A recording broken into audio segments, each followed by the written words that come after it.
ಮಾನ್ಯ ಈ ದೇಶದ ಪ್ರಧಾನಿಗಳು ನರೇಂದ್ರ ಮೋದಿ ಅವರು ಅವ್ರ ಸ್ಪೀಚಲ್ಲಿ 7 ವಿಚಾರ ಮಂಡಿಸಿದ್ದಾರೆ.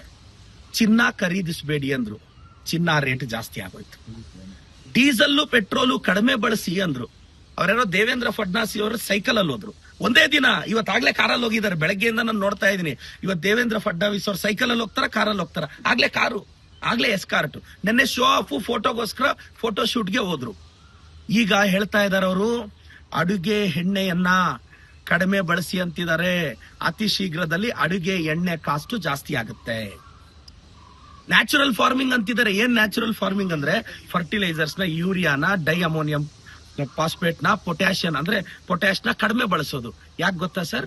ಇವತ್ತು ನಿಮ್ಗೆ ಗೊತ್ತಿರಲಿ, ಈ ವರ್ಷ ಒಂದೇ ನಾವು 7 ಮಿಲಿಯನ್ ಟನ್ ಯೂರಿಯಾನ ರಷ್ಯಾದಿಂದ, ಬೇರೆ ಬೇರೆ ಕಂಟ್ರೀಸ್ ಇಂದ ಇಂಪೋರ್ಟ್ ಮಾಡ್ಕೊಂಡಿದೀವಿ. 5.5 ಮಿಲಿಯನ್ ಟನ್ಸ್ ಅಷ್ಟು ಡೈ ಅಮೋನಿಯಂ ಫಾಸ್ಫೇಟ್ ನ ಇಂಪೋರ್ಟ್ ಮಾಡ್ಕೊಂಡಿದೀವಿ. 2.5 ಮಿಲಿಯನ್ ಅಷ್ಟು ಪೊಟ್ಯಾಶ್ ನ ಇಂಪೋರ್ಟ್ ಮಾಡ್ಕೊಂಡಿದೀವಿ. ನನಗೆ ಗೊತ್ತಿರೋ ಪ್ರಕಾರ ಅವ್ರು ಇಂಪೋರ್ಟ್ ಟ್ಯಾಕ್ಸ್ ಜಾಸ್ತಿ ಮಾಡ್ತಾರೆ, ಲಾಭ ಬರ್ಲಿ ಅಂತ.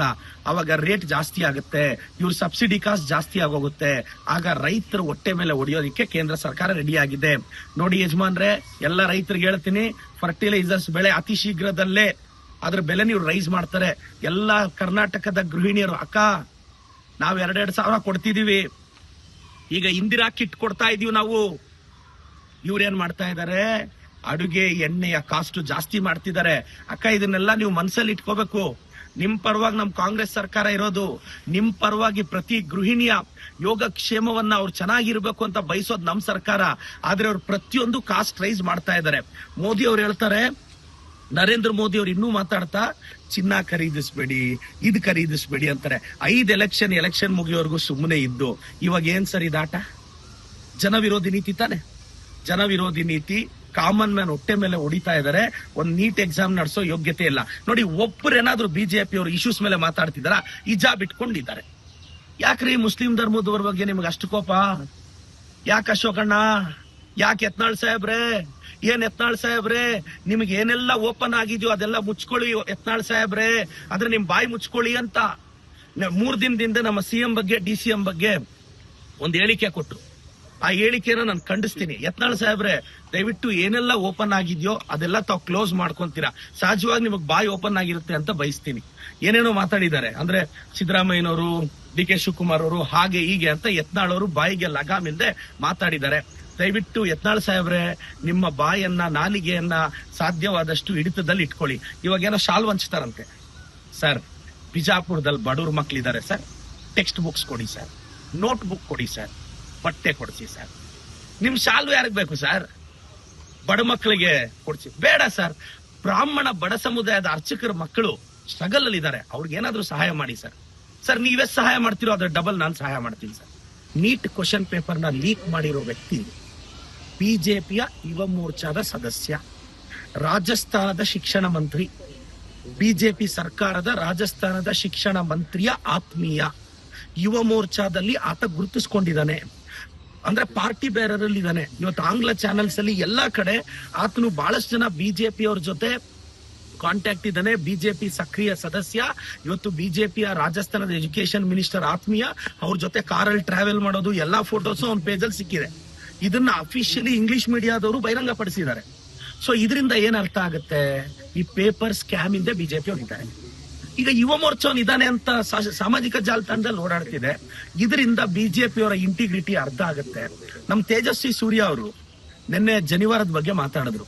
ಸರ್, ಬ್ರಾಹ್ಮಣ ಸಮುದಾಯ ನಮ್ಮ ಸಮಾಜಕ್ಕೆ ತುಂಬಾ ದೊಡ್ಡ ಕೊಡುಗೆ ಕೊಟ್ಟಿದೆ. ಬ್ರಾಹ್ಮಣ ಸಮುದಾಯದ ಬಗ್ಗೆ ನನಗೆ ಅಪಾರವಾದ ಗೌರವ ಇದೆ. ಇವತ್ತು ಬ್ರಾಹ್ಮಣ ಸಮುದಾಯದ ಅರ್ಚಕರಿಗೆ ಒಳ್ಳೇದಾಗ್ಬೇಕು ಅಂತ ನಾವೊಂದು ಬಿಲ್ಲು ತಂದ್ವಿ, ಅವ್ರ ಪರವಾಗಿ ನಿಂತಿದೀವಿ. ತೇಜಸ್ವಿ ಸೂರ್ಯ ಅವರೇ, ಜನಿವಾರದ ಬಗ್ಗೆ ಮಾತನಾಡ್ತಾ ಇರ್ತಕ್ಕಂಥ ನಿಮಗೆ 22 ಲಕ್ಷ ಮಕ್ಕಳ ನೀಟ್ ಭವಿಷ್ಯದ ಬಗ್ಗೆ ಜ್ಞಾಪಕ ಬರ್ಲಿಲ್ವಾ? ಪಾರ್ಲಿಮೆಂಟ್ ಅಲ್ಲಿ ಬಾಯಿಗೆ ಬಂದಂಗೆ ಏನು ಬಡಾಯಿ ಕೊಚ್ಕೊಂತೀರಾ ಇಂಗ್ಲಿಷ್ ಭಾಷೆಯಲ್ಲಿ. ನಿಮ್ಗೆ ಕನಿಷ್ಠ ನಮ್ಮ ವಿದ್ಯಾರ್ಥಿಗಳು ಬೇಡ ರೀ, ಅಟ್ಲೀಸ್ಟ್ ನಮ್ ಸ್ಟೇಟ್ ಇಂದ 1,80,000 ಜನ ಮಕ್ಕಳ ಪರವಾಗಿ ಧ್ವನಿ ರೈಸ್ ಮಾಡಿಸ್ಬೇಕು ಅಂತ ನಿಮ್ಗೆ ಅನ್ಸೇ ಇಲ್ವಾ? ತೇಜಸ್ವಿ ಸೂರ್ಯ ಅವರೇ? ನಿಮ್ ಇಂಟಿಗ್ರಿಟಿ ಏನೋಯ್ತು? ಅಂದ್ರೆ ಜಾತಿ ರಾಜಕಾರಣ ನೀವು ಮಾಡ್ತಿದ್ದೀರಾ ತಾನೆ? ಸಮಗ್ರತೆಯಲ್ಲಿ, ದೇಶದ ಪರವಾಗಿ, ನಾಡಿನ ಬಗ್ಗೆ ನಿಮ್ಮ ಚಿಂತೆಯಲ್ಲಿ ಜನಿವಾರದ ಬಗ್ಗೆ ಅಷ್ಟು ಬೇಗ ವಾಯ್ಸ್ ರೈಸ್ ಮಾಡೋದು ನಿಮಗೆ ಇವತ್ತು ನಮ್ಮ ದೇಶದ ಮಕ್ಕಳ ಹಿತಾಸಕ್ತಿ ಮುಖ್ಯ ಅಲ್ವಾ? ರಾಜ್ಯದ ಮಕ್ಕಳ ಹಿತಾಸಕ್ತಿ ಮುಖ್ಯ ಅಲ್ವಾ? ನಿಮ್ಮನ್ನ ಯಾವ ಕಾರಣಕ್ಕೆ ಯುವಕರು ಗೌರವಿಸಬೇಕು? ತೇಜಸ್ವಿ ಸೂರ್ಯ ಅವರೇ, ಸಾವಿರಾರು ಜನ ನಿಮ್ಮನ್ನು ಫಾಲೋ ಮಾಡ್ತಾರಲ್ಲ. ನಾನು ಹೇಳೋದಿಷ್ಟೇ, ನೀವು ಆ ಜಾತಿವಾದದ ಮುಖವಾಡದಿಂದ ಆಚೆ ಬನ್ನಿ ಅಂತ ಹೇಳ್ತಾ ಸರ್, ಇವತ್ತಿನೊಂದು ವಿಚಾರ ನಾನು ಹೇಳಕ್ ಬಯಸ್ತೀನಿ. ಇಲ್ಲಿ ರೆಫರೆನ್ಸ್ ಬಂತು, ನೀಟ್ ಬಗ್ಗೆ ಸುನೀಲ್ ಅಣ್ಣ ಆಗ್ಲಿ, ಅಶೋಕ್ ಅಣ್ಣ ಆಗ್ಲಿ, ಪ್ರಹ್ಲಾದ್ ಜೋಶಿ ಅವರಾಗ್ಲಿ ಒಬ್ರು ಮಾತಾಡ್ಲಿಲ್ಲ. ನೆನ್ನೆ ಹಿಜಾಬ್ ಬಂದ್ರೆ ಆಗ್ಲೇ ಬಾಯ್ ಬಡ್ಕೊಂತಾ ಇದಾರೆ. ನೆನ್ನೆ ರೀ, ಆರ್ಟಿಕಲ್ 25 ಪ್ರಕಾರ ನಾವು ಎಲ್ಲಾ ಧರ್ಮಗಳನ್ನ ಗೌರವಿಸ್ತೀವಿ. ಹಿಜಾಬ್ ಮುಸ್ಲಿಂ ಸಂಪ್ರದಾಯದ ಹೆಣ್ಣು ಮಕ್ಕಳ ಆತ್ಮಗೌರವ. ಅವ್ರು ಹೆಣ್ಣು ಮಕ್ಕಳ ಗೌರವವನ್ನ ಕಾಪಾಡಿದೀನಿ. ಇವತ್ತು ಮುಸ್ಲಿಂ ಧರ್ಮದ ಹೆಣ್ಣು ಮಕ್ಕಳಿಗೆ ನೋಡಿ, ನಿಮ್ಮ ಗೌರವವನ್ನ ನಮ್ಮ ಕಾಂಗ್ರೆಸ್ ಸರ್ಕಾರ ಕಾಪಾಡಿದೆ. ಅದ್ರ ಜೊತೆ ಹಿಂದೂ ಧರ್ಮದ ಜನಿವಾರದ ಬಗ್ಗೆ ಎಲ್ಲದ್ರ ಬಗ್ಗೆ ಒಂದು ಕ್ಲಿಯರ್ ಕಟ್ ಸಂದೇಶ ಕೊಟ್ಟಿದೀವಿ. ಪ್ರತಿ ವರ್ಷ ಸಿಇಟಿಯಲ್ಲಿ ಯಾರೋ ಒಬ್ರಿಗೊಬ್ರಿಗೋ ಸಮಸ್ಯೆ ಆಗ್ತಿತ್ತು. ನಾವು ಹಿಂದೂ ಧರ್ಮದ ಬಗ್ಗೆ, ರುದ್ರಾಕ್ಷಿ ಬಗ್ಗೆ ಮಾತಾಡಿದೀವಿ, ಜನಿವಾರದ ಬಗ್ಗೆ ಮಾತಾಡಿದೀವಿ. ಅದ್ರ ಜೊತೆ ಮುಸ್ಲಿಂ ಧರ್ಮದ ಸಂಪ್ರದಾಯವನ್ನ ಗೌರವಿಸಿದೀವಿ. ಬಿಜೆಪಿ ಅವರು ಒಬ್ರು ಕೂಡ ಇದ್ರ ಬಗ್ಗೆ, ನೀಟ್ ಬಗ್ಗೆ ಮಾತಾಡೋ ಯೋಗ್ಯತೆ ಇಲ್ಲ. ಇನ್ನೊಂದು ವಿಚಾರ ಸರ್, ತುಂಬಾ ದೇಶವನ್ನ ಕಾಡ್ತಿರೋ ವಿಚಾರ. ಈಗ ಇನ್ನ 35 ದಿನ ಇದೆ ಇವತ್ತಿಗೆ. ಜೂನ್ 21ನೇ ತಾರೀಕು ಸಂಡೇ ನೀಟ್ ಎಕ್ಸಾಮ್ ನಡೆಸ್ತಾ ಇದ್ದಾರೆ. ನಾನು ಕರ್ನಾಟಕದ ವಿದ್ಯಾರ್ಥಿಗಳಿಗೆ ಹೇಳ್ತೀನಿ, ಈಗಲೂ ಕಾಲ ಮಿಂಚೋಗಿಲ್ಲ. 35 ಡೇಸ್ ನೀಟಾಗಿ ಪ್ರಿಪೇರ್ ಆಗಿ, ದಯವಿಟ್ಟು NCERT ಮೇಲೆ ಫೋಕಸ್ ಮಾಡಿ. ಸೊ ಗೆಸ್ಟ್ ಪೇಪರ್ ಎಲ್ಲ ಮ್ಯಾಚಿಂಗ್ ಕರೆಕ್ಟ್ ಆಗಿರೋದ್ರಿಂದ ಪ್ರಾಯಶಃ ಪೇಪರ್ ಸ್ವಲ್ಪ ಮಟ್ಟಿಗೆ ಅನ್ಎಕ್ಸ್ಪೆಕ್ಟೆಡ್ ಬರಬಹುದು ಅಂತ ಸಾಮಾಜಿಕ ಜಾಲತಾಣದಲ್ಲಿ ತುಂಬಾ ಜನ ಟೀಚರ್ಸ್ ಹೇಳ್ತಾ ಇದ್ದಾರೆ.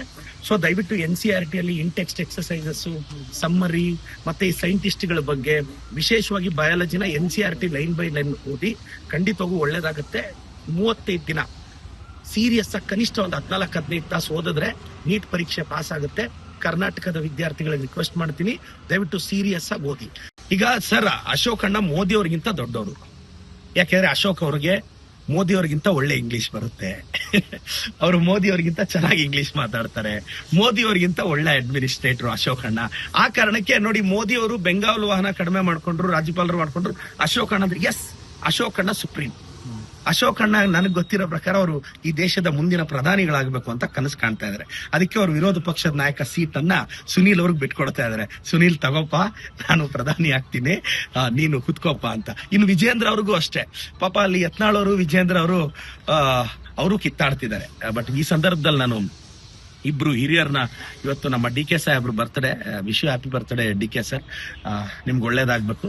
ಮತ್ತೆ ಯಡಿಯೂರಪ್ಪ ಸಾಹೇಬ್ರು ಇತ್ತೀಚಿನ ದಿನಗಳಲ್ಲಿ ಬರ್ತ್ಡೇ ಆಚರಿಸಿದ್ರು. ಪಕ್ಷಾತೀತವಾಗಿ ಅವ್ರಿಗೂ ಹ್ಯಾಪಿ ಬರ್ಡೇ ಸರ್. ಯಡಿಯೂರಪ್ಪನವ್ರ ಕೊಡುಗೆ ತುಂಬಾ ದೊಡ್ಡದಿದೆ, ಅವ್ರಿಗೂ ಇದು ಮಾಡ್ತೀನಿ. ನಮ್ಮ ಫೈಟ್ ಏನಿದ್ರು ಐಡಿಯಾಲಜಿಕಲಿ, ನನ್ನ ಫೈಟ್ ಏನಿದ್ರು ವಿಜೇಂದ್ರ ಅಣ್ಣ ಜೊತೆ, ಯಡಿಯೂರಪ್ಪ ಸಾಹೇಬ್ರ ಬಗ್ಗೆ ಅಪಾರವಾದ ಗೌರವ. Thank you sir.